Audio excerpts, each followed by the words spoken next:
Masechet Gitin Daf Kaf Zayin, on va commencer la Mishnah qui est en haut de la page. Hamevi get ve'abad hemenu. Si par exemple le shaliach qui était en train d'apporter le get que le mari lui avait transmis pour remettre à son épouse, chemin faisant, il a perdu le get. Et maintenant il a retrouvé. Est-ce que ce get est cachère ou ce get n'est plus cachère? Pourquoi est-ce qu'il ne serait plus cachère? Car il y a lieu de craindre que peut-être ce get-là, en fait, n'est pas du tout le même. Ce n'est pas ce get qu'il a perdu. Il a perdu un get, mais celui qu'il a trouvé maintenant, ce n'est pas le même. Fort possible qu'il y ait deux hommes et deux femmes qui portent le même nom. C'est un couple homonyme. C'est-à-dire qu'il a trouvé un get, mais en fait ce n'était pas le même. C'est un get qui a été écrit par un autre mari pour une autre femme. Et donc ce n'est pas un get cachère pour le couple en question. Son get a été perdu, et le get qu'il a trouvé c'est un autre, qui porte les mêmes noms. C'est un risque. Alors, est-ce qu'il peut remettre à la femme ce get en étant tranquille, en disant c'est sûr que c'est ce get-là qu'il a apporté, il a perdu, il a retrouvé, alors tout va bien. Ou bien, fort possible que ce soit un autre get qu'il a trouvé, et donc évidemment il n'est pas cachère pour cette femme. Alors qu'est-ce qu'on fait? Alors ça dépend. La Mishnah nous dit ça dépend. Parfois c'est cachère, parfois ce n'est pas cachère. Quelles sont les conditions? Je relis la Mishnah. Hamevi get ve'avad hemenu. Celui qui a porté un get et il a perdu. Metzao le altar cachère. S'il a retrouvé immédiatement, alors c'est cachère. Car si c'est immédiat, il n'y avait pas le temps pour que ce soit un autre get, que son get disparaisse et qu'un nouveau get est arrivé. Et on verra dans la Gemara, qu'appelle-t-on immédiatement? Ça veut dire quel est le laps de temps nécessaire pour dire que non, ça y est, ce n'est plus cachère. Il y a eu suffisamment de temps pour que son get à lui a disparu et un autre get est arrivé. Quel est le laps de temps en question? Qu'est-ce qu'on appelle les altars et pas les altars? Immédiatement ou pas immédiatement? C'est quoi immédiatement? C'est 15 secondes, c'est 10 minutes, c'est 1 heure, c'est 1 jour, c'est quoi?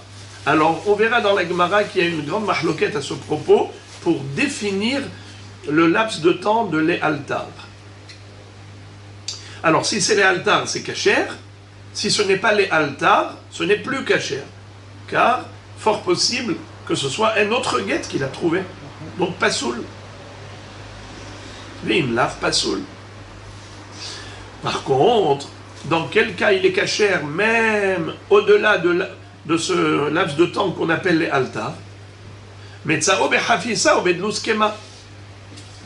Si il a retrouvé dans le même sac qu'il avait, lui il avait un sac avec des simanim, il reconnaît son sac, il n'y a aucun doute que c'est son sac, et le get y était dans le sac, alors là il y a un siman clair, net et précis, comme quoi c'est le même get, donc là il n'y a aucun problème. Il a perdu, il a retrouvé le sac avec le get dedans, il peut le remettre à la femme sans aucun problème. Immakiro kacher. Que veut dire immakiro kacher? Rashi explique qu'il faut rajouter entre parenthèses le mot o. Regardez. Metzao bahavisa, o bedluskema, o immakiro kacher. C'est-à-dire que là on parle d'un autre cas. Soit il l'a retrouvé dans un sac qui était son sac à lui, et donc il reconnaît le sac, donc c'est certainement ce get. C'est le get qu'il a apporté. Ou bien, s'il n'y avait pas de sac, il n'y a pas de sac, mais lui, il est makir et à get. Il reconnaît clairement le get sans aucun doute. Rashi explique, O imakiro milta be'apenafshe. Même s'il a retrouvé n'importe où, il est caché. Pourquoi? Parce qu'il a des simanim clairs, nets et précis. Et on verra après dans la Gemara quel genre de simanim sont admis au niveau de la halakha. Eh bien, il est makir.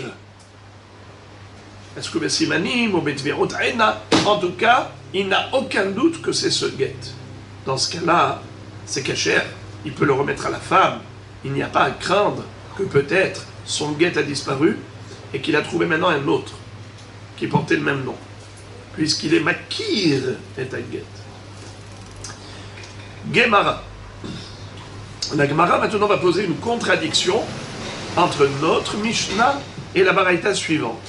Veraminu matzagite nashim veshichrure avadim daiteke matanot veshovarim hareze lo yachzir sheani omer ketuvim hayu venimlach alehen shelo litnan haamartenu notnim vafilu lizman merube.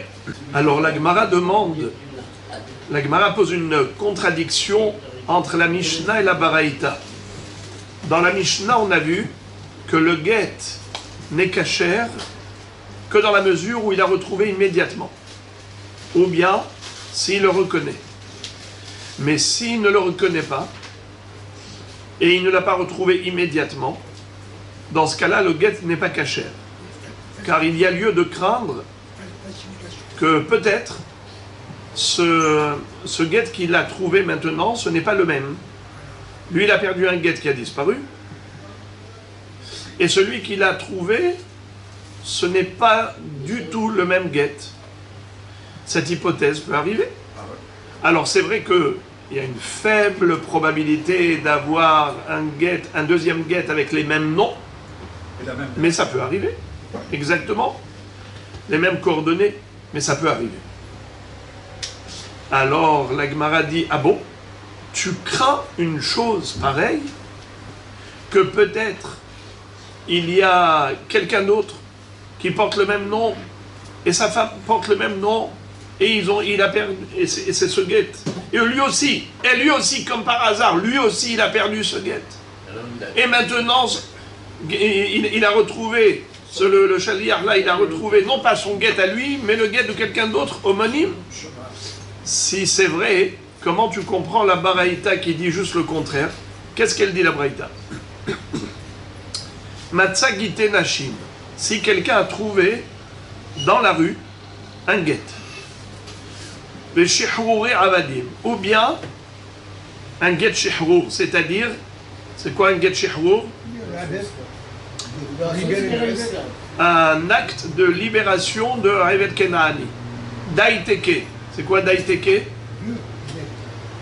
C'est le testament. Pourquoi ça s'appelle Daiteke? Lorsqu'un Shriv Mera, un homme mourant, écrit un testament, il fait écrire un testament. Pourquoi ça s'appelle Daiteke? C'est la contraction de 3 mots en araméen. Da, Tehe, Kae. Ce que je dis ici, c'est ce qu'il faut faire. C'est ce qui aura lieu. Matanot. C'est quoi matana? Un cadeau d'un homme en bonne santé. Ce n'est pas Daiteke, c'est matana de Adam Bari, nous dit Rashi, que de son vivant, un homme qui offre à l'autre, et donc il fait écrire un acte de legs, de concession. Les shovarim, c'est quoi shovar? Un reçu. Lorsque quelqu'un a, par exemple, remboursé sa dette, et il a réclamé un reçu, on écrit un shovar. Alors, dans tous ces cas de figure, ce sont des actes signés, n'est-ce pas? Et voilà que quelqu'un a trouvé l'un de ces documents. Un monsieur passe dans la rue, chemin faisant. Il trouve soit un guet shehour, soit daiteke, soit matana, soit shovarim. Et il voit des noms. Et il connaît ces personnes. Est-ce qu'il faut rendre? Areze lo yahzir. Faut pas rendre. Pourquoi? Alors regardez ce que dit Rashi, s'il vous plaît, la première des petites lignes de Rashi. Lo yahzir, lo la baal velo la isha. Il ne faut rendre le guet. S'il s'agissait d'un guet, il faut le rendre ni au mari, ni à la femme. Vechen shihrur, également le guet shihrur, ni le rendre au propriétaire, ni au Revet Kenaani. Chen kulam, pareillement pour tous les autres documents. On ne rend ni à l'un, ni à l'autre. Umiletale Tarma Besheani Omer. Quel est... J'ai oublié de lire l'essentiel. Mehila. L'essentiel, j'ai oublié. Sheani Omer, Ketuvin Hayu, Venimlach Alehen Shelo Litnan. Pourquoi il ne faut pas rendre ces documents? Car il est fort possible que ça a été écrit, mais on n'a pas été jusqu'au bout de la démarche. Pourquoi on écrit généralement ces papiers, ces documents? Pourquoi on les écrit? C'est pour les remettre à quelqu'un. Par exemple, le guet, c'est pour le remettre à la femme. Le guet shehrur, c'est pour le remettre au Ravet Kenani. La matana, c'est pour la donner à qui de droit? C'est pour, n'est-ce pas? Ou bien, daiteke, le testament, c'est pour les héritiers ou bien les ayants droit. Shovarim, le reçu, c'est pour le remettre au créancier. Nahon, on n'écrit pas un papier pour le garder dans sa poche. On le crie pour le remettre à qui de droit. Alors maintenant, quand on te dit lo yahzir, à qui il ne faut pas remettre? À qui il ne faut pas remettre ce document trouvé dans la rue? À personne. Ni au donneur, ni au receveur. C'est-à-dire ni à celui qui a établi ce document, ni à celui qui est censé recevoir ce document. Pourquoi je ne le rends pas à celui qui l'a établi ce document? Car peut-être qu'il a déjà remis. Donc il n'était pas censé l'avoir dans sa main. C'est qui l'a perdu? C'est l'ayant droit. C'est la personne qui l'a reçu. On peut le remettre au bedding peut-être. Alors, regarde. Pourquoi je ne lui remets pas? Quelqu'un qui a perdu un objet, on ne donne pas au bedding. Quelqu'un qui a perdu un objet, on lui rend. J'ai trouvé un objet perdu, je le rends au propriétaire. Alors maintenant, qu'est-ce qu'on est en train de te dire? Bien qu'en général, il faut rendre au propriétaire, mais pas en l'occurrence. Pourquoi pas? Pourquoi pas? Alors on te dit, ne le remets pas à qui de droit, car peut-être celui qui l'a fait écrire ne l'a pas remis finalement à qui de droit. Donc il voulait le remettre, mais il ne l'a pas remis. Pour raison X. Par exemple, un mari a fait écrire un guet. Pourquoi faire? C'est pour le donner à sa femme. Mais après, ils ont fait la paix. Donc il ne lui a pas remis. Alors qu'est-ce que tu vas faire maintenant? Tu vas le donner à la femme, elle peut aller se remarier avec un guet et chet ish. Elle peut dire, voilà, mon mari m'a divorcé, regardez la preuve. Alors il ne faut pas remettre à la femme. À qui tu vas remettre? Au mari? Mais peut-être que le mari l'avait déjà remis à la femme. C'est elle qui l'a perdu. C'est peut-être la femme qui l'a perdu. C'est peut-être le mari qui l'a perdu. Et étant donné qu'il y a deux hypothèses, tu es dans un dilemme absolu. Dans le doute, on s'abstient. Ne fais rien. Ne remets ni à celui-là, ni à celui-là. Car si tu lui remets à celui-là, peut-être que tu es en train de commettre une grave erreur activement. Il n'a jamais donné à la femme le guet. Il n'a jamais donné le testament. Il n'a jamais finalement offert ce cadeau. Qu'est-ce que tu vas lui donner à lui? En pensant que c'est lui l'ayant droit. Mais peut-être qu'il n'a jamais reçu ce shtar. Alors ne fais pas d'erreur. Alors tu vas dire, ok, je ne lui donne pas à lui, alors je le remets à celui qui a établi, celui qui a fait écrire. Pas du tout. Peut-être qu'il avait déjà remis. Alors c'est un doute. Peut-être oui, peut-être non.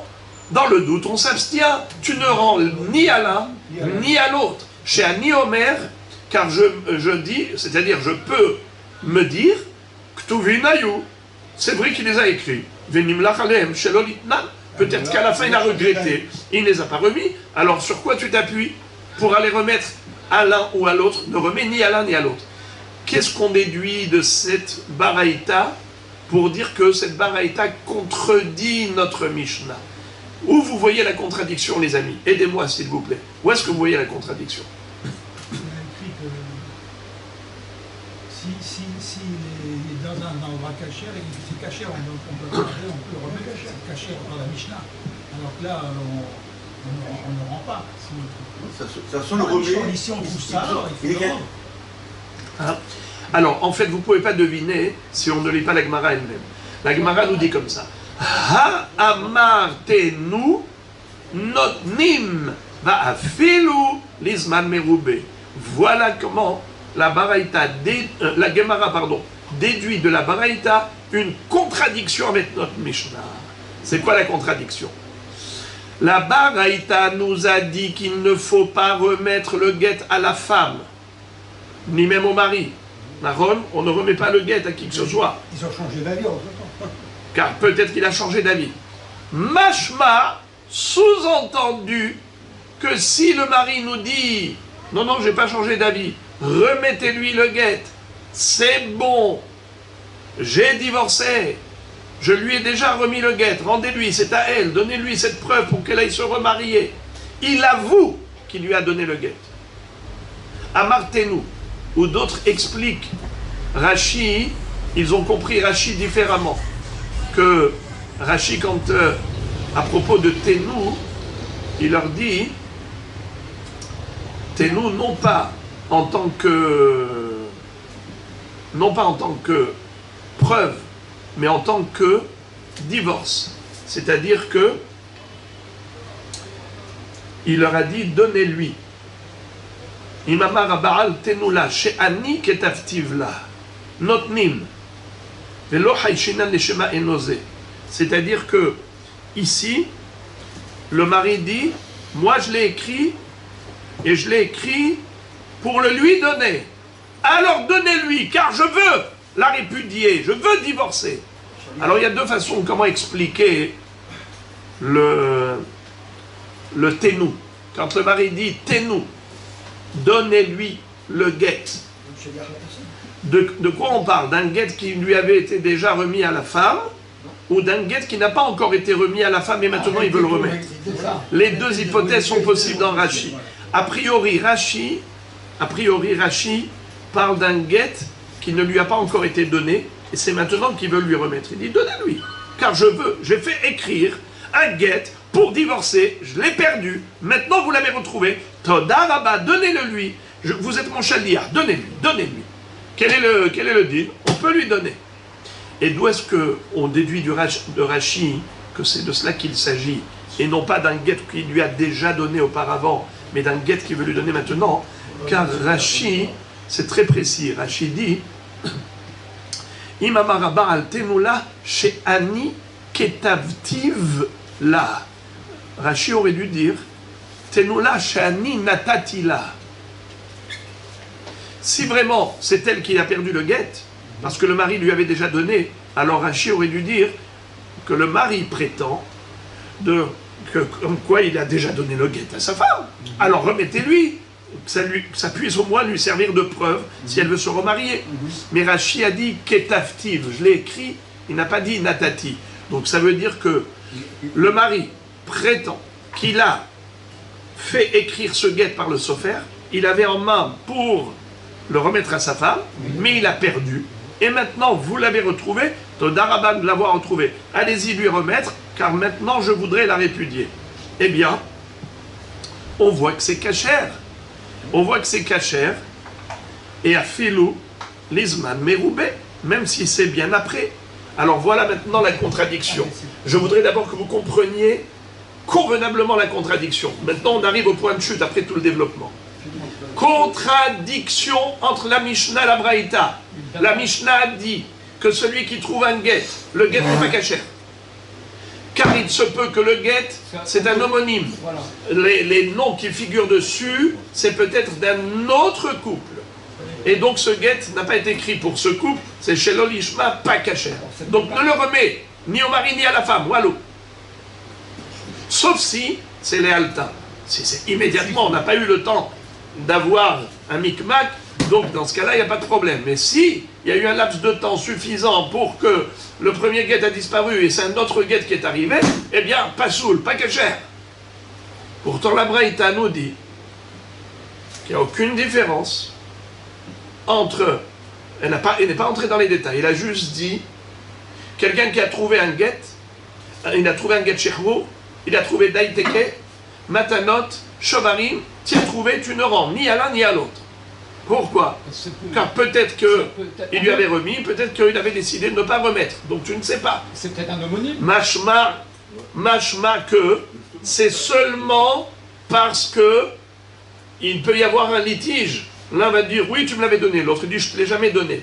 Machma que s'il n'y a pas de conflit entre eux, si l'un reconnaît l'avoir remis à l'autre, comme par exemple le guet, le mari dit « Oui, ce guet-là, c'est pour elle, donnez-lui, il n'y a pas de problème, je reconnais que ce guet-là, c'est à elle, c'est pour elle, donnez-lui. » Alors on lui donne. Car toute la raison pour laquelle on a dit qu'il ne faut pas donner, c'est parce qu'il y a un bras de fer entre les deux personnes. Elles ont un litige. Lorsqu'on dit tu m'as donné, on dit non, je ne t'ai pas donné. J'avais regretté, je l'avais fait écrire. Machma que s'il reconnaît, tout va bien. Question, pourquoi tu dis que tout va bien? Et tu devrais craindre le risque que peut-être ce guet-là, c'est même pas le sien. Peut-être c'est un guet qui vient d'ailleurs, qui porte les mêmes noms homonymes.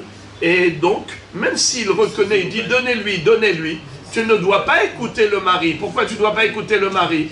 Car lui, le mari, pense que c'est ce guet que lui a fait écrire, alors que c'est même pas le sien. Alors pourquoi la Baraïta nous laisse entendre que c'est kasher? C'est une contradiction. Alors maintenant, la Gemara va répondre à cette contradiction. C'est Rabba précisément qui répond. Amar Rabba, la kashia, ce n'est pas un contradictoire. La Mishnah qui a dit, faut pas rendre le guet, car peut-être qu'il provient d'ailleurs. Peut-être c'est un couple homonyme qui a fait écrire ce deuxième guet. Ce n'est pas du tout le même guet peut-être. Alors faut pas le remettre. Et d'autre part, la Braïta qui a dit, tu peux remettre. Et on ne craint pas que ce soit un guet d'homonyme, d'un couple homonyme. Pourquoi la Braïta, elle, n'a pas peur, et la Mishnah, elle craint? Réponse. Amaraba, la kashia, ce n'est pas contradictoire. Kan, bemakom she'ashayarot metsuyot. Kan, bemakom she'en ashayarot metsuyot. La différence, c'est le contexte. Est-ce qu'on est dans une ville de passage ou on n'est pas dans une ville de passage? C'est-à-dire, il y a des villages où il n'y a pas beaucoup de passages. Mais vous avez des métropoles où ça ne s'arrête pas. Par exemple, quand vous allez à Yerushalayim, oui, où est-ce que vous changez au niveau du train? Quand vous prenez le train pour aller à Yerushalayim, où est-ce que vous changez? À Tel Aviv. Quand vous allez à Haïfa, où est-ce que vous changez? Tel Aviv. Quand vous allez à n'importe où, vous changez à Tel Aviv. Tel Aviv, c'est Makom Shashayarot Metsuyot. C'est un endroit où il y a un va-et-vient, des caravanes qui viennent de partout. Alors, toi, tu as trouvé un guet. Qu'est-ce que tu vois dans le guet? Réhouven Ben Yaakov qui a divorcé de Léa Bat Yitzhak. D'accord, mais il y a combien de Réhouven Ben Yaakov? Alors, dans tout Eretz Israël, il y en a. De Léa Bat Yitzhak, il y en a. Et que, comme par hasard, ils se sont mariés. Et ce sont deux couples. Et bien, ça existe. Il peut y avoir deux couples qui portent exactement le même nom. Alors, maintenant, tu dis, mais d'où il vient ce guet? Peut-être qu'il vient d'une autre ville. Car ici, on est dans un endroit où il y a beaucoup de caravanes qui passent. Bemakom she'ashayarot metsuyot. Ah, tu vas me dire, oui, mais dans le guet, il y a aussi la ville de provenance. D'accord? Eh bien, il peut y avoir deux villes qui portent le même nom. Oui. Il peut y avoir deux villes qui portent le même nom. Vous savez que, je prends un exemple, nous habitions dans un village, il y en avait deux en France qui portaient le même nom. Exactement. Alors, ça veut dire qu'il y a lieu de craindre. Mais quand est-ce qu'il y a lieu de craindre? C'est seulement Bemakom She'ashayarot Metsuyot. Mais si c'est En Ashayarot Metsuyot, il n'y a pas lieu de craindre. Attention. Il y a encore un autre critère. Quand est-ce qu'on est mahmir? Quand Ashayarot Metsuyot, nous dit la Gemara, va filu bemakom she'ashayarot Metsuyot, vehu she'uchzeku shnei Yosef ben Shimon be'ir achat. Il faut que, dans cette ville, on connaît deux personnes homonymes. Deux personnes qui portent le même nom. Dans cette ville, il y a Shnei Yosef ben Shimon dans cette ville. Alors, lorsqu'on a 2 critères. Primo, il y a 2 Yosef ben Shimon dans cette ville. Secondo, il y a des Shayarot Metsuyot, donc on peut avoir des Yosef ben Shimon d'autres villes qui se rajoutent. Alors là, ça commence à rendre la probabilité plus forte. Ouais. Si on n'a qu'un seul des 2 critères, la probabilité que ce soit un autre get homonyme, eh bien c'est faible comme probabilité. On ne craint pas une faible probabilité. On ne craint qu'une forte probabilité. Et quand est-ce qu'on a une forte probabilité? Quand on a 2 critères. Primo, c'est un lieu de passage, il y a sans arrêt des caravanes qui viennent de partout. Secondo, c'est que même ici, dans cette ville, déjà il y en a 2 qui portent le même nom. Alors quand tu as ces 2 critères réunis, que dans cette ville il y a 2 qui portent le même nom, et en plus c'est un lieu de passage, dans ce cas-là, la Mishnah te dit que si le Shaliach a perdu son guet, et ensuite, il a perdu son guet, et ensuite, il a été retrouvé, eh bien c'est assourd de le remettre. Mais de quoi elle parle la Mishnah, les amis? Qui peut me dire de quoi elle parle la Mishnah? Les Zman Meroubé, premièrement, c'est qu'on ne l'a pas retrouvé immédiatement, évidemment. On ne le reconnaît pas, n'est-ce pas, comme a dit la Mishnah. Troisièmement, c'est dans une ville où il y a 2 Yosef ben Shimon qui portent le même nom. Et quatrièmement, c'est que c'est un lieu de passage. Il y a beaucoup de caravanes qui arrivent de partout. Alors, quels sont les 4 critères qui font que on ne peut pas remettre le guet à qui de droit? On ne peut pas le remettre. C'est premièrement, même si le mari dit donnez-lui, hein. Même si le mari dit donnez-lui, on ne lui donne pas. Si c'est premièrement méconnaissable, ça veut dire qu'il n'y a pas de critères pour reconnaître. Le Shaliach n'a pas de simanim. Deuxièmement, c'est que ce n'est pas les altars, c'est après un certain temps. Troisièmement, c'est qu'il y a des Shayarot Metsuyot. Et quatrièmement, c'est que dans cette ville, il y en a 2 qui portent le même nom. Ok. Maintenant, s'il nous manque l'un de ces critères, par exemple, il a retrouvé les altars, eh bien, il n'y a pas de problème. Ou bien, par exemple, dans cette ville, il n'y en a pas 2 qui s'appellent Yosef ben Shimon. Ou bien, En Hashayarot Metsuyot. Il n'y a pas de passage. D'accord. Ou bien, il le reconnaît. Ah, c'est clair, net et précis, c'est celui-là. Ça, c'est la Il meilleure. était dans un sac. Eh bien, tout va bien. Ok. Donc, pour que ce guet soit assourd, soit pas soul, disqualifié, il faut ces 4 conditions réunies. Que c'est les Harzman, c'est pas les altars. Il n'a pas de signe distinctif pour le reconnaître. Troisièmement, c'est Shayarot Metsuyot. Quatrièmement, Shnei Yosef ben Shimon.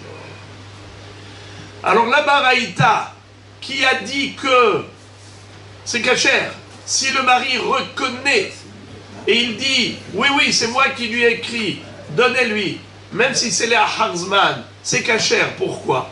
Parce qu'on parle d'une ville chez En Hashayarot Metsuyot. C'est un petit village où il n'y a pas beaucoup de passages, il n'y a pas de caravane qui passe par là tout le temps. Et donc, dans ce cas-là, même s'il y a 2 Yosef ben Shimon ici, on peut lui remettre. On peut lui remettre à la femme, quand le mari reconnaît. S'il ne reconnaît pas, le mari dit pas du tout, je t'avais fait écrire, mais on a fait Shlam Bayit. Est-ce qu'on donne à la femme? Non.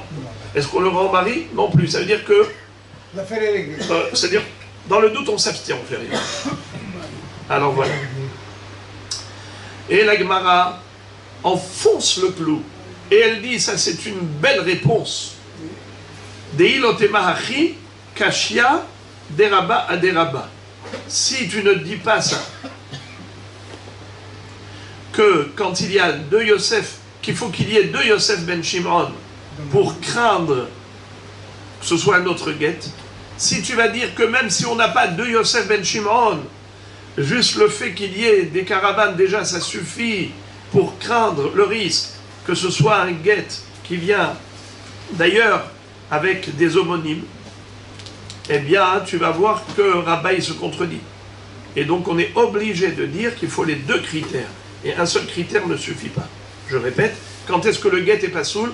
Si on a deux critères. Premièrement, Shayarot Metsuyot. Deuxièmement, on a deux Yosef ben Shimon. Mais si on a Shayarot Metsuyot, mais on n'a pas deux Yosef ben Shimon, le guet est caché, tu peux le remettre. Si le mari te dit donne-lui, donne-lui. Sinon, si tu ne dis pas ça, eh bien tu auras une autocontradiction de Rabba. De Ilot Emahachi, Kashia de Rabba à de Rabba. C'est quoi Aderabba? Juste, j'ouvre une parenthèse pour le vocabulaire.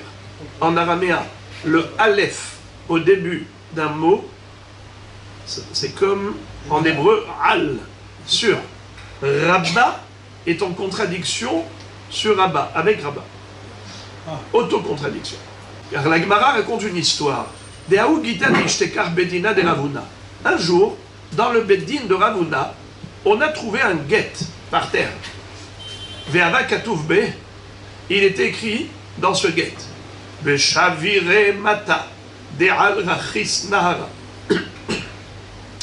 On avait trouvé, donc dans ce guet, évidemment le nom du mari, le nom de la femme, la date, mais aussi l'adresse. De quelle ville? Il y avait écrit que le guet a été écrit dans une ville qui s'appelait Chaviré et qui est au bord du fleuve qui s'appelle Rachis. Vous savez que généralement, dans un guet, quand on écrit l'adresse, il faut essayer de trouver des fleuves qui sont à proximité pour servir d'indice.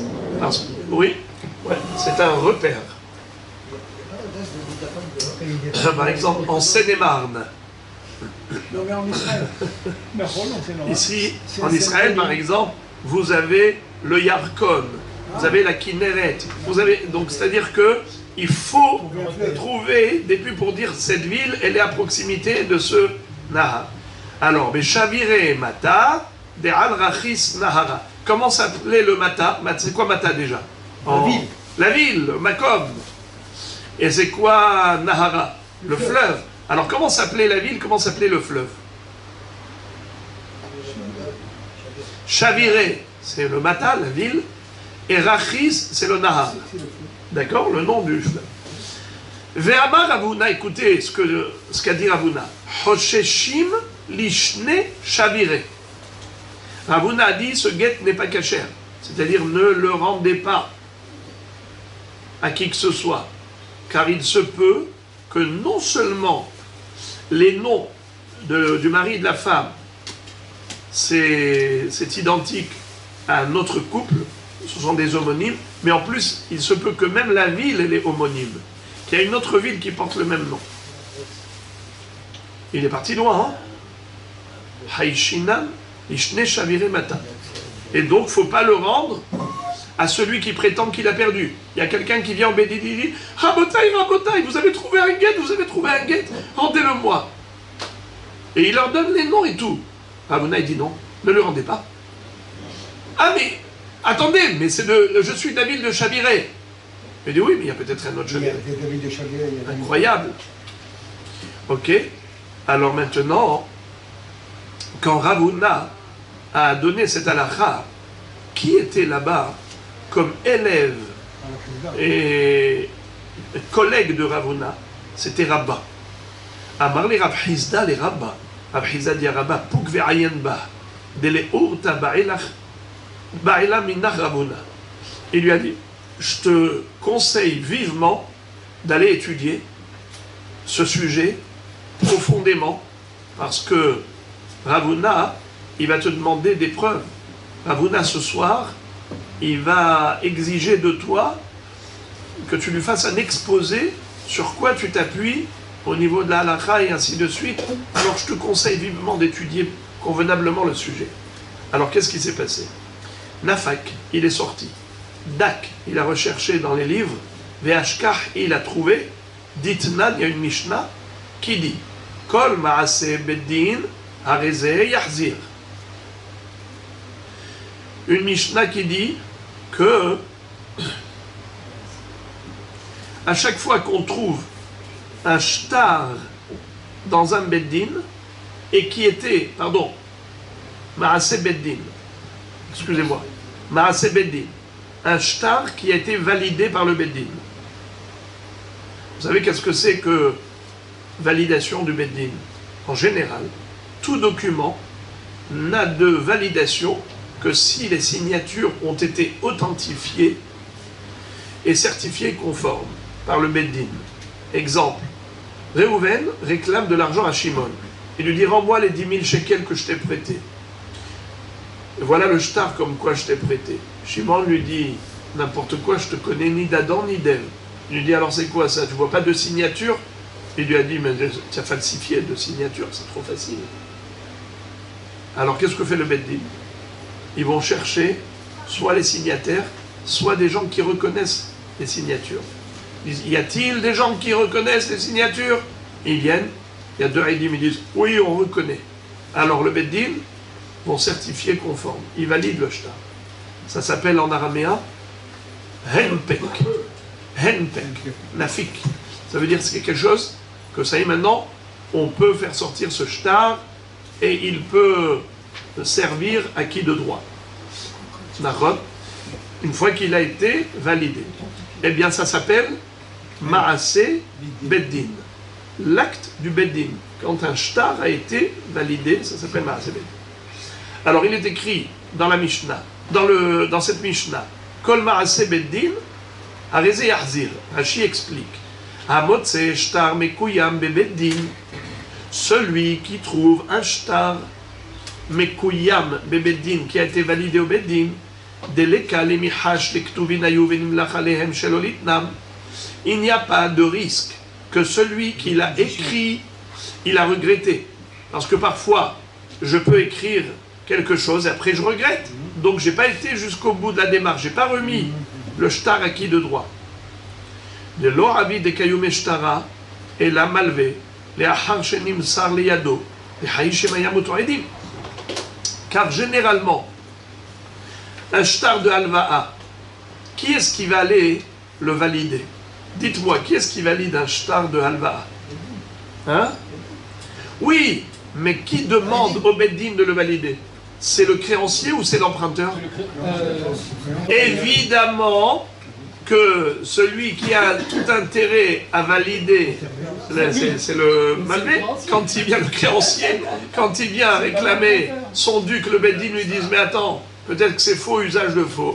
Alors il dit il n'y a pas de problème. Alors, je vous amène des haïdim qui reconnaissent. Alors le beddin certifie conforme, ils lui remettent le shtar, ils disent tu as raison, tu as raison. Donc maintenant, c'est sûr que le lové a remis ce shtar halva'a au créancier, au malvé. Donc il faut le remettre. Donc à Rezé Yahzir, pourquoi c'est Maaseh Beddin? Et on ne craint pas que c'est une histoire d'homonyme. Veha Bedina de Rabuna Kedekemakom Shayarot Metsuyot Dami Vekapashit Yahzir. Comment se fait-il que il faut lui rendre? Il faut lui rendre. Mais où est-ce qu'on a trouvé ce shtar? On l'a trouvé où? Dans le Beddin de Ravuna. Et là-bas, il y avait des Shayarot Metsuyot. Il y avait des caravanes. C'est comme des caravanes, parce que tout le monde vient pour demander à Ravuna de les juger. Ça fait que tous les protagonistes, tous les antagonistes, ils viennent ici quand ils ont un conflit pour se faire juger dans le Beddin de Ravuna. Combien de passages il y a ici? C'est exactement comme Shayarot Metsuyot. Veha Bedina de Ravuna de Kemakom Shayarot Metsuyot Dami. Vekapashit Yahzir. Et malgré tout, on a dit qu'il faut qu'il le rende. Alma. Iurzeku Shne Yosef ben Shimon Be'ir Achat. In Ve'ilo Lo. Dans le Beddin de Ravuna, il y avait beaucoup de passages. Donc ça s'appelle Shayarot Metsuyot. Et pourtant, qu'est-ce qu'a dit Rabat? Il faut le rendre. Il faut restituer au malvé le shtar. Mais peut-être que c'est un mensonge. Il y a tellement de passages ici. Qui te dit que c'est ce Yosef ben Shimon qui a perdu ce shtar? Comment tu peux rendre à Yosef ben Shimon le shtar al-ba'a? Mais peut-être que c'est du mensonge. Lui n'a jamais rien prêté. peut-être que quelqu'un d'autre qui vient d'une autre ville est venu ici, il a perdu son shtar. Alors comment ça se fait que Rabba dit Yahzir? D'accord? מעשה בית דין יחזיר, והבית דינא דרבנן דכמקום ששייכות מצויות דמים, וכפשיט יחזיר. De là, on a une preuve que quoi? Alma יוחזקו שני יוסף בן שמעון בעיר אחת אין, ואילון לו. Quand est-ce que, en effet, nous craignons qu'il y a deux Yosef ben Shimon? C'est seulement si on sait qu'il y a deux Yosef ben Shimon. On a dans la ville deux Yosef ben Shimon. Et en plus, il y a du passage. Là, à ce moment-là, on considère qu'il y a lieu de craindre qu'en effet, comme Shachayarot Metsuyot, eh bien, il ne faut pas lui remettre. Il ne faut pas lui remettre ni le guet, ni le papier, ni le shtar alva. Quand est-ce que, oui, il a permis de lui remettre? C'était... Bien que, non, Ravuna, ça s'appelle Makom Shachayarot Metsuyot, parce que le Beddin, c'est un endroit de passage. Le Beddin, le tribunal, c'est un lieu où tout le monde passe. Donc c'est comme Shayarot Metsuyot. Seulement pourquoi il a permis de remettre au Malvé le shtar alva'a? Pourquoi il a permis?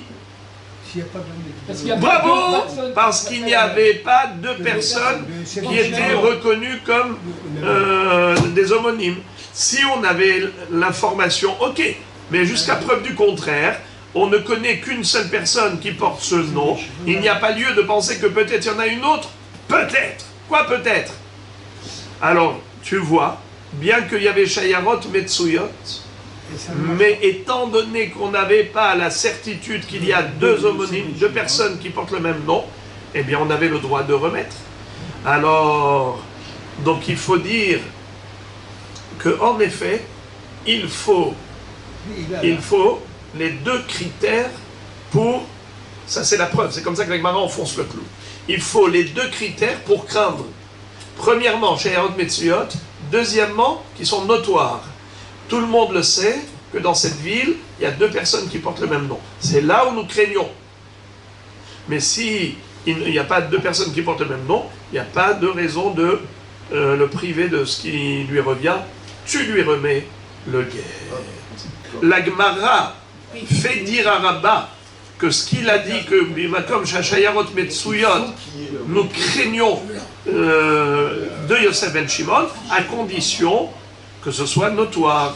Ça veut dire que c'est pas Rabba qui l'a dit, mais c'est sûr que Rabba le pense. Car si tu penses que Rabba, ça lui suffit un seul critère pour disqualifier le shtar, alors il se contredirait. Car dans ce cas, il a dit que Bemakom Shachayarot Metsuyot, Bemakom She'en Shachayarot Metsuyot, on peut remettre. Mais Makom Shachayarot Metsuyot, on ne remet pas. Alors c'est sûr que sa kavana, elle est qu'il y avait deux critères négatifs. Premièrement, Shachayarot Metsuyot. Deuxièmement, qu'il y a deux homonymes notoires.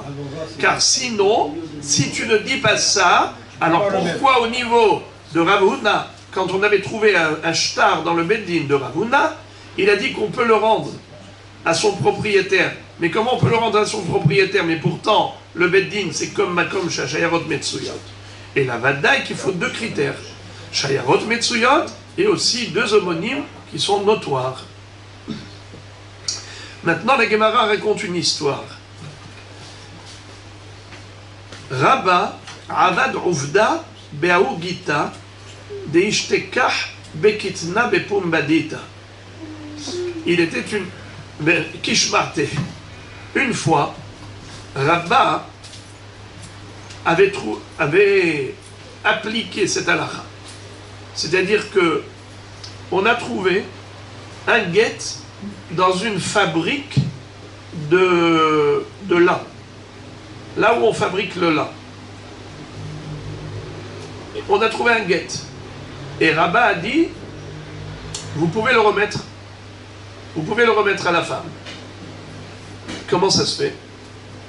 Au cas où, évidemment, que le mari disait que Et reconnaissez. Alors, on a remis à la femme, et pourtant, peut-être que ça appartient à un homonyme. Qui dit que ce guet-là était de ce couple? Peut-être que c'était d'un autre couple. La femme, elle travaillait dans l'usine. Non. Alors comment elle se trouvait là? Eh bien, elle a acheté quelque chose, elle est passée par là. Ah, Alors, elle dit, moi j'ai perdu mon guet ici. Alors nous, on peut lui dire, madame, mais il n'y a pas que toi dans le monde qui porte le nom de Léa Bat Yitzhak, il y en a d'autres Léa Bat Yitzhak. Et ton mari, il n'y en a pas qu'un seul qui s'appelle Yosef Ben Shimon, il y en a d'autres des Yosef Ben Shimon. mais est-ce qu'il y en a deux dans la même ville? Alors justement, la Gemara raconte qu'un jour, il y a eu un guet qu'une femme a réclamé. Elle a dit, c'est mon guet, je l'ai perdu ici. Et Rabat a dit, remettez-lui. Pour quelle raison il a dit remettez-lui? Parce qu'il était sûr qu'il n'y avait pas deux. Kishma'ate, car il est fidèle à sa propre opinion. Qu'est-ce qu'il a dit? Qui est-ce qui peut me rappeler quelle est l'opinion de Rabat? L'opinion de Rabat, c'est qu'il faut deux critères négatifs pour ne pas remettre. Il faut premièrement que dans cette ville, il y ait deux homonymes notoires, et deuxièmement, que ce soit un lieu de passage. Il n'y avait pas les deux. Alors ici, comme on n'avait pas les deux critères, donc il a dit, le guet est caché, remettez-lui. Bah oui. Alors, quel était le critère manquant, les amis? Quel était le critère manquant ici? Qu'est-ce qui manquait? Est-ce que c'était qu'il n'y avait pas de passage, ou bien c'est qu'il n'y avait pas Il n'y deux avait pas homonymes? deux homonymes. Il n'y avait pas deux homonymes. Parce que du passage. Alors, il y en a. votre débat, les amis, c'est le débat, il y a deux versions dans la Gemara. Première version, Ikade Amre, Bedurta, Echad Taru Kitna. Il y a ceux qui disent que l'histoire, elle a eu lieu dans la fabrique même, ou là où on fait tremper le lin dans des bassins. Une fois qu'on a récolté le lin, toutes les tiges de lin, on les baigne dans des grands bassins, et une fois que ça se ramollit, on va concasser, on va fabriquer avec les fibres de lin, des fils de lin, et ainsi de suite. Est-ce qu'il y a beaucoup de passages là-bas? Oui. Non. Ah, bon, alors. Pourquoi? Parce que là-bas, il n'y a que les employés qui viennent ici. C'est pas un lieu d'achat. Ah, je croyais que c'est Là, c'est un lieu de fabrique. Je croyais que c'est- Vers Falgab de Urzaku. Bien que dans cette ville, il y avait deux homonymes. Des Loshri Han Shayarta. On n'a pas des caravanes qui passent à longueur de temps dans une fabrique de lin. Veika de Amré. Deuxième version. Bedurta de Mezabne Kitna. Ça s'est passé dans un lieu de vente de lin.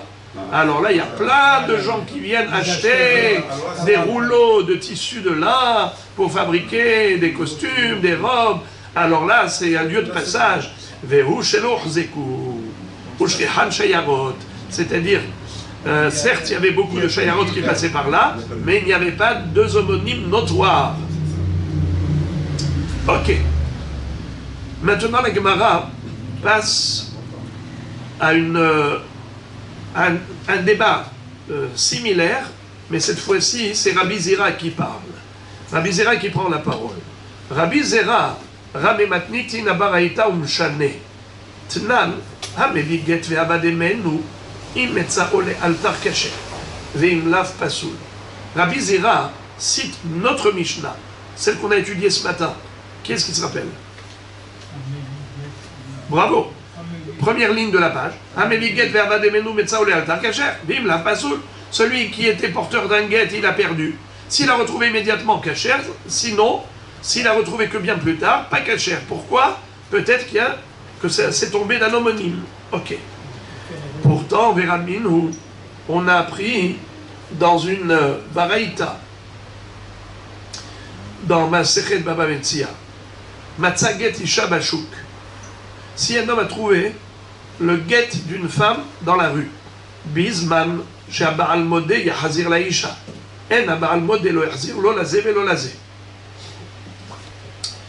Si le mari reconnaît qu'il confirme et il dit oui, donnez-lui.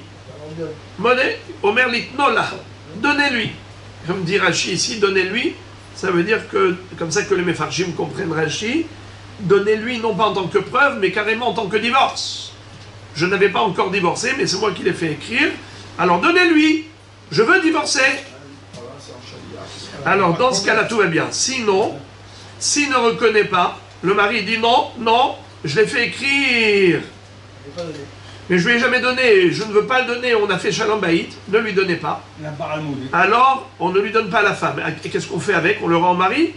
Non. Lo yarzir, lo lazé, ve lo lazé. Pourquoi? Rachid, le dernier Rachid de la page. Lo yarzir, lo lazé, ve lo lazé, la baal lo yarzir. Chez Makvar Natnola, ou Mimena Nafal, כשיבוא לידו, יחזר אחר עדי מסירה, ויעידו שגירשה. וכשתתבע כתובתה יאמר פירעתיך, שהוצאת הגט בבית דין, ותנן הוציא הגט ונעימו כתובה, גובה כתובתה, וחייבוני לפגוע, ונתנו לי את הגט, כדי שלא תעזור ותגבה, ולאישה לא יחזיר שום תינשא בו. Il y a un problème si on rend à la femme, il y a un problème si on rend au mari. Quel est le problème si on rend le guet au mari? Qui peut deviner quel est le risque? De toute façon, on ne peut pas lui remettre à elle. Donc on ne peut pas dire parce que ça va la laisser à Agouna. De toute façon, on va la laisser à Agouna. De toute façon, on ne va pas lui remettre le guet. Alors. Pour le réutiliser par la suite. Et alors? Ce sera guet yachan. C'est un guet yachan, c'est des rabanan. Alors on ne va pas lui remettre de peur qu'il s'en serve. Mais lui, imaginons que c'est pas guet yachan, imaginons qu'ils ne vivent plus ensemble depuis longtemps. Au niveau de l'usufruit, Hein? Il pourrait donner à quelqu'un d'autre qui s'appelle Ishma. Il a un ami qui s'appelle comme lui, ou pour rencontrer quelqu'un qui s'appelle comme lui, qui lui vend. On ne va pas jusque-là que... Pourquoi pas? Mais depuis quand un homme qui écrit un guet il va les vendre? Dans ce cas-là, alors dans ce cas-là, il ne faut jamais remettre un guet à un mari parce que peut-être il va les revendre.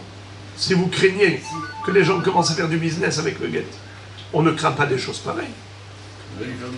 Alors, quel est le risque? Rachid donne une explication de folie.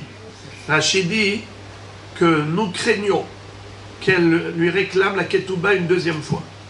C'est-à-dire que le mari est en train de lui dire « Madame, ne te moque pas de moi. Ce guet-là, c'est en fait, c'est le Bedin qui me l'a rendu. Pourquoi? Parce que toi, quand je t'ai répudié, je t'ai donné le guet. Tu es parti dans un Bedin et tu leur as dit, voilà, il m'a donné le guet, maintenant je veux la ketouba. Moi, je t'ai payé la ketouba. Le Bedin, pour me donner un reçu comme quoi j'ai payé la ketouba, il m'a rendu le guet. Alors maintenant, le fait qu'il détienne le guet, elle peut se remarier parce qu'il y a des Edim qui témoignent que oui, il avait reçu le guet. Donc elle n'est pas à Gouna. Mais lui, il a une sécurité pour pas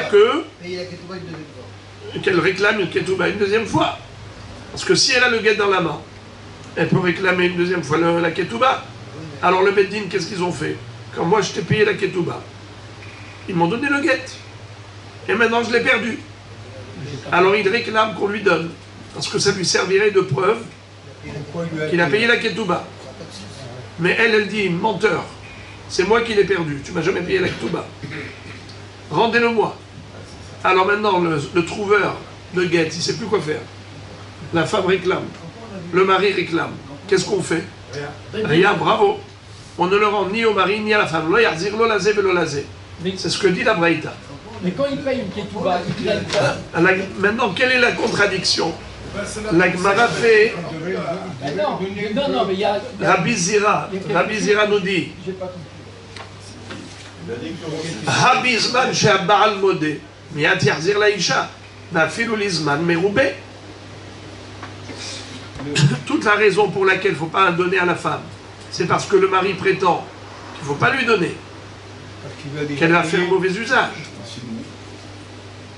Mais sinon, on devrait le lui remettre. Comment ça se fait que tu lui remets?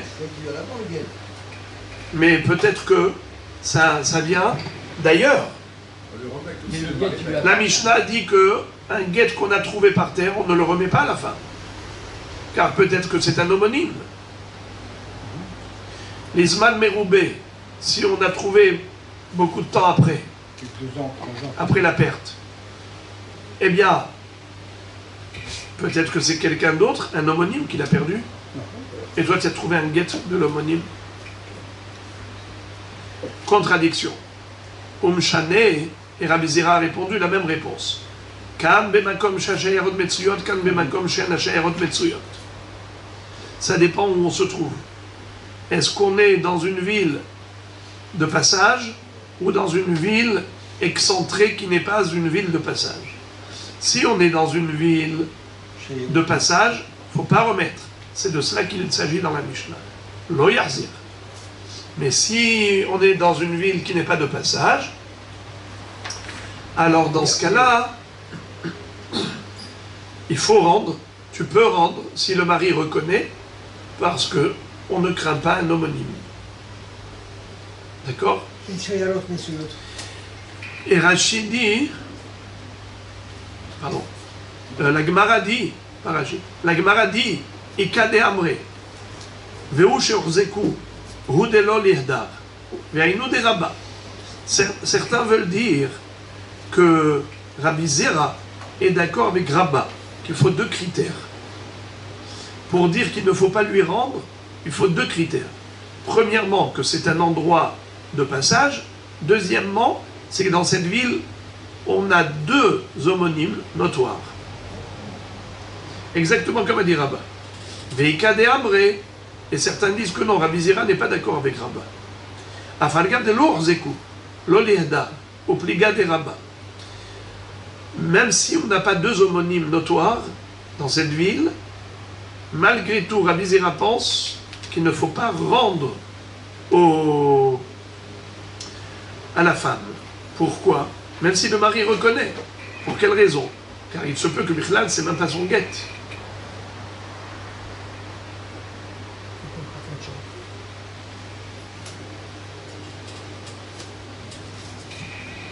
C'est Ziloben. Ah, C'est Ziloben, le mari. ouais. Vehaïn de Rabba, et donc ça rejoint. Pardon, Delo ke Rabba, ou pliga de Rabba, donc il est cholé sur Rabba. Maintenant, la Gemara ouvre une parenthèse. Elle dit, c'est intéressant, on a le même débat en copier-coller. Il n'y a qu'une seule chose qui change, c'est la référence. On a posé une contradiction au début de la Gemara. Qu'est-ce qui se rappelle au début de la Gemara? Au tout début, qu'est-ce qu'on avait étudié? Regardez. Veraminu, au début de la Gemara. Veraminu. Qui est-ce qui peut me dire qu'est-ce que c'est Veraminu? Veraminu, c'est une terminologie que la Gemara utilise toujours quand elle veut poser une contradiction. Rabbi Yeshua, quand est-ce qu'on dit Raminu? Rami, c'est quand on pose une contradiction entre 2 textes qui sont équivalents. Par exemple, 2 psukim, ou bien 2 mishnayot, ou bien 2 baraïtot, ou bien Mishnah Baraïta. Alors là, on emploie le terme Rami, Raminu. Alors, là, ici, qu'est-ce qu'on a vu au début de la Gemara? Veraminu, c'était une contradiction entre la Mishnah et la Baraïta. Dans la Mishnah, il est écrit qu'on ne rend pas le guet trouvé, parce que peut-être c'est un homonyme. Mais dans la Baraïta, il est écrit qu'on ne rend pas que si le mari ne reconnaît pas. Mais si le mari reconnaît, il n'y a pas de problème, on peut remettre. Alors, c'est la contradiction. Et on avait répondu comme on a répondu. C'est qui avait répondu? Rabba. Maintenant, Rabbi Zera, lui, il a utilisé une des 2 références, laquelle? La Mishnah. Mais pour la contradiction, il n'a pas posé la contradiction entre la Mishnah et la Braïta d'en haut. D'ailleurs, excusez-moi, c'était pas une Braïta en haut, c'était carrément une Mishnah dans Maseret Baba Metzia Daf Yud Het. Donc il a posé une contradiction entre Mishnah et Mishnah.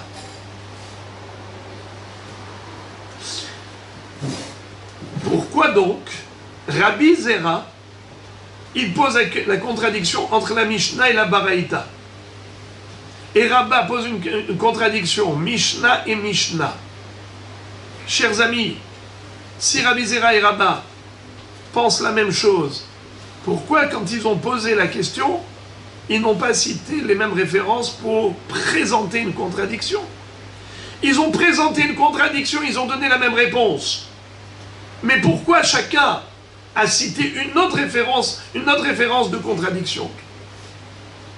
Rabba a cité une Mishnah Baba Metzia pour contredire notre Mishnah Gittin, et Rabbi Zera a cité une Tosefta dans ma série de Baba Metzia pour contredire notre Mishnah. Pourquoi ils n'ont pas cité la même référence pour contredire notre Mishnah? Vous entendez la parenthèse? Oui, oui. Une belle question.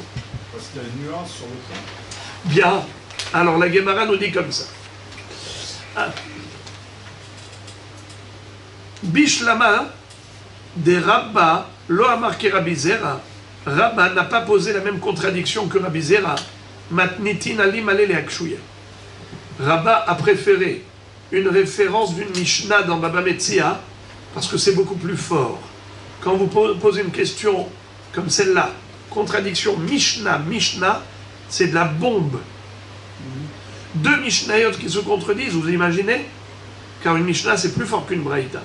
C'est Rabbeinu Akadosh qui a rédigé les Mishnayot. Les Braïtot, c'est Rabbi Hiya et Rabbi Oshai. Comment il peut y avoir deux Mishnah qui se contredisent? Elles se contredisent apparemment. Oui. D'ailleurs, on a répondu. Et on a dit qu'elles ne se contredisent pas, parce que celle-là, elle parle de Makom Shachayarot Metsuyot, et celle-là, elle parle de Makom She'en Hashayarot Metsuyot. Ça, c'était la réponse. Mais la Gemara s'étonne par rapport à la question, avant la réponse. Pourquoi, quand ils ont posé la question, chacun respectivement, chacun s'est appuyé sur une autre référence de contradiction? Pourquoi Rabba a cité une Mishnah et Rabbi Zera a cité une Braïta? Alors, la Gemara dit Rabba, c'est normal. Il préfère citer une Mishnah, c'est plus fiable qu'une Braïta. Mais Rabbi Zera, et la Rabbi Zera, mais il t'a mal marqué Rabba. Mais Rabbi Zera, qui lui a cité une Baraïta pour contredire la Mishnah, pourquoi il n'a pas cité la Mishnah de Baba Metzia comme Rabba? Amar Lecha, il va te répondre, Mi katane imamartenu notnim, la filulizman merube, dilma imamartenu notnim, kedekaimalan, le altar. Quelle est la Baraïta qu'il a citée, lui, Rabbi Zera? Il a dit comme ça. Matzah, excusez-moi, en haut. En haut, on avait répondu, plutôt, on a cité la Mishnah et on a fait une déduction. Qui est-ce qui se rappelle quelle déduction on a faite? La Mishnah nous dit que si jamais quelqu'un a trouvé un document, il ne faut pas rendre. Il a trouvé un guet, il ne faut pas rendre. Pourquoi? Parce que peut-être le mari l'a écrit, mais après il a regretté. Mais si le mari lui-même dit donner, on a déduit que oui, il faut donner. Et on a cru que ce donner, c'est pas seulement les altars, c'est même les harzman. Et c'est pour cela que Rabba avait posé une contradiction. Rabbi Zera lui dit, excuse-moi, la question ne commence même pas. Il n'est pas écrit que on donne à la femme quand le mari reconnaît même les aharzman. Peut-être que c'est seulement les altars. Immédiatement, non, les altars, immédiatement. Seulement s'il a retrouvé immédiatement. Mais si c'était les aharzman, peut-être que Béhémet, il ne faut pas rendre à la femme, car c'est peut-être d'un homonyme que c'est tombé. Même si le mari reconnaît, mais le mari reconnaît, d'accord? Mais qui dit bichlal que c'est le guet du mari, peut-être que c'est le guet de quelqu'un d'autre. Même s'il le dit qu'il le reconnaît. Hein? Même s'il dit qu'il reconnaît. Même s'il reconnaît. Non! Ah. Quand j'ai dit reconnaît, c'est un homonyme. Quand je dis le mari reconnaît d'avoir donné à la femme, voilà, pas qu'il reconnaît le guet. Bah oui. C'est reconnaissance. Alors, donc,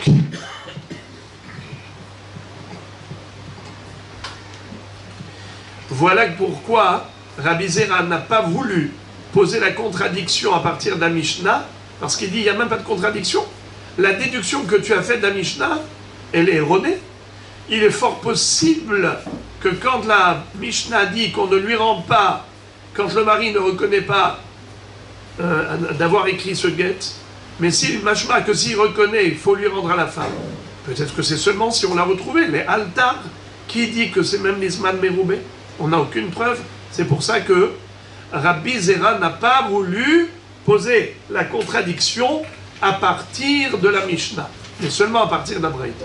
C'est pas le seul point de désaccord. Apparemment, Rabbi Zera, il dit que même si... Un seul critère.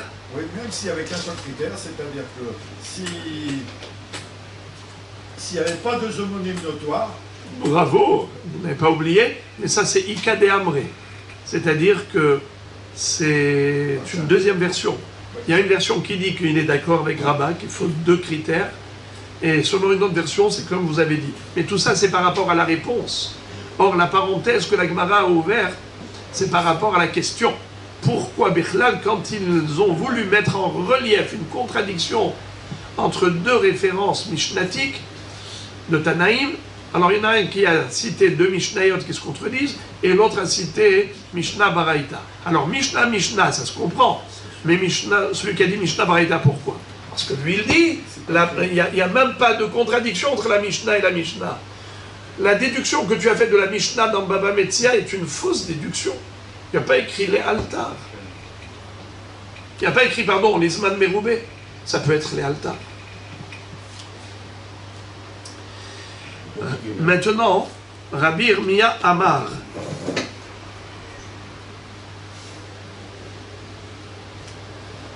Jusqu'à présent, qui étaient les intervenants pour répondre aux contradictions? Rappelez-moi les noms. Rabbi Zera Rouan, et qui encore? Et Rabat. Et Rabat. Très bien. Donc le premier c'était Rabat, le deuxième c'était Rabbi Zera. Quel était leur objectif? Répondre à la contradiction. On va voir maintenant d'autres réponses à ces contradictions. Voici le nouvel intervenant. Rabbi Irmia Amar. Kegon de Kamre Edim, Me'olam lo hatamnu, ela al get ehad, shel Yosef ben Shimon. Quelle était la contradiction, les amis? C'est que notre Mishnah a dit interdit de rendre le guet à la femme. Pourquoi? Car il se peut... Qu'elle demande une deuxième ketouba? Non, il se peut que c'est tombé d'un homonyme. Nahon. Alors, et pourtant, dans l'autre Mishnah, dans Baba Metzia, on voit que si le mari reconnaît, on peut remettre. Et on ne craint pas les homonymes. Alors, je ne comprends pas. La Mishnah Gittin craint les homonymes et la Mishnah Baba Metzia ne craint pas les homonymes. Alors, rappelez-moi les réponses qu'on avait vues. Soit c'est tout de suite. Soit En Hashayarot Metsuyot, soit, comment on appelle ça? Il n'y a pas deux homonymes. Alors maintenant, Rabbi Irmia donne une réponse bombardesque. Il dit, c'est très simple, la Mishnah qui a dit qu'on peut remettre, ça parle d'un cas où les Edim ont dit, nous, dans toute notre vie, on n'a signé qu'une seule fois sur un document, sur un guet, où il y avait Yosef ben Shimon avec Rachel bat Léa. On n'a jamais signé 2 guettes avec ces homonymes. On n'aurait pas pu le deviner, ça. D'accord, avec ces noms-là. Donc là, la question ne se pose même pas. Ah, mais tu dois craindre les homonymes comme dans notre Mishnah. Dans la Mishnah Baba Metzia, ils te disent qu'ils n'ont jamais signé sur des homonymes. La Gemara dit, si les Edim témoignent qu'ils n'ont jamais signé 2 guettes signé sur un même guet, alors c'est normal qu'il n'y a rien à craindre. Ben évidemment. S'ils te disent, on n'a jamais signé sur un guet d'homonyme, alors quel est le ridouche? Boker Tov, le mari reconnaît, les Edim reconnaissent. Alors tous les ingrédients sont réunis pour remettre à la femme ce qui lui revient de droit. Ridouche, la Gemara dit, Maoudetema, Lehush, Dilma, Itrame, Shema Kishma, Ve'edim Ke'edim, Kamashma Allah. On aurait pu craindre, tu aurais pu croire, qu'il faut craindre le risque que peut-être, écoutez bien, il y a un autre guet qui a été retrouvé, qui portait les mêmes noms du mari et de la femme, mais pas seulement, même les mêmes noms que les Edim. Il y a peut-être 2 autres Edim qui portent le même nom et qui ont signé sur ces homonymes. Ça veut dire que dans le monde, en Australie, on avait 2 personnes mariés qui portaient les mêmes noms que ceux qui habitaient là. Et les deux témoins qui ont signé le guet, c'est également homonyme par rapport au Eidim d'ici. Alors tu aurais pu croire que ça peut exister. C'est pour ça qu'on vient te dire ça n'existe pas. C'est-à-dire qu'on n'a pas besoin de craindre un risque improbable. C'est ça ce que la Mishnah vient t'enseigner. Bon, alors la Gemara nous dit comme ça, que cette réponse de Rabbi Irmia est magnifique, mais il y en a encore d'autres. Rav Ashi Amar, Kegon de Kamar Nekev Yeshbo Betzad Ot Peloni d'Avale Siman Mubhak. Il y a encore une possibilité, si par exemple, on a trouvé le guet, et la femme vient et dit c'est mon guet, ou bien le shaliach dit c'est moi qui l'ai perdu, ou le mari, peu importe. Celui qui dit c'est moi qui l'ai perdu, il te dit dans le guet, regardez, il y a là-bas un petit aleph, et juste à côté du aleph il y a un trou. Dites-moi est-ce que j'ai raison. On ouvre et on voit que oui. Donc lorsque la Mishnah et la Braïta ont autorisé de remettre le guet à qui de droit, lorsque le mari évidemment reconnaît, eh bien c'est que celui qui l'a perdu, il donne une preuve que ce guet. Alors franchement, c'est pas possible que le guet homonyme, il ait un trou juste à côté du aleph. Ou à côté du bet. Vedavka, la Gemara dit, écoutez la précision. Vedavka, betzad ot plonit, d'avale siman muvhak, aval nekev be'alma, lo. C'est seulement s'il te dit que le trou était à côté de la lettre, un tel, à côté du bet, ou à côté du vav, à côté du noun. Mais s'il ne te donne pas une lettre précise, te dit il y avait un trou, ça ne suffit pas. Pourquoi? Pourquoi? Parce que Mesap Kale, Simanim Ideoraita Iderabanan. Figurez-vous, quand on nous dit que quelqu'un qui a perdu un objet et quelqu'un d'autre l'a retrouvé, généralement, si toi tu vois de loin qu'il a perdu, c'est une mitzvah de Shabbat Aveda. Si il y a deux témoins qui disent on l'a vu le perdre, cet objet, tu dois le rendre à Shabbat Aveda. Il faut restituer l'objet perdu à son propriétaire. Mais s'il n'y a ni des témoins, toi tu ne l'as pas vu perdre, il n'y a pas de témoins qui l'ont vu perdre. Lui il vient, il dit j'ai perdu, c'est moi qui ai perdu cette montre. Quelle est la preuve? Ah voilà, j'ai deux signes. C'est une Rolex avec... et derrière, il y a une petite égratignure. Alors, de manière générale... Non, pas une égratignure, excusez-moi. Une Rolex avec une chaîne, on va dire le bracelet, c'était en argent. Voilà, deux simanim. Est-ce que c'est bon? Minatora? A priori, oui.